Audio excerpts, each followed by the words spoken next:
দিতে গ্রেফতার এক স্কুল শিক্ষক, এক ছাত্রীকে হেনস্থার অভিযোগে গ্রেফতার। কাঁথির মারিসদায় স্কুলের ঘটনা এবং অভিযুক্ত শিক্ষকের বিরুদ্ধে মারিসদা থানায় অভিযোগ ছাত্রীর পরিবারের। অভিযুক্ত শিক্ষক বাবলু আকি খানকে গ্রেফতার করেছে পুলিশ।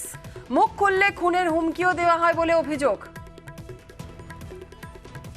প্রায় 1.5 বছর ধরে আমাকে এরকম ভয় দেখায়, আমার বাবাকে মার্ডার করে দেওয়ার হুমকি দেয়, আমাকে তুলে নিয়ে যাওয়ার হুমকি দিয়ে আমার সাথে অনেক নোংরা ব্যবহার করে, আমার গায়ে হাত দেয়। এখন তার চরম শাস্তি চাইছি আমি, যেটা আমার সাথে হয়েছে, আমার মতন অনেক মেয়ের সাথে হয়েছে, সেটা আমি চাই তার অনেক বড় একটা শাস্তি হোক।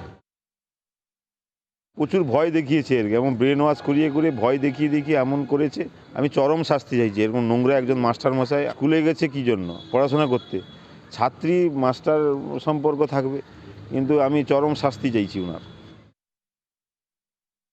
যদি মিথ্যা অভিযোগ করেছে এটা, এটা মানে ছাত্রী স্কুলে কিছুটা হবে গার্ডিয়ানও যুক্ত আছে, যে গার্ডিয়ানটা মিথ্যা অভিযোগ এটা কিন্তু আমি ব্যবস্থা নিই।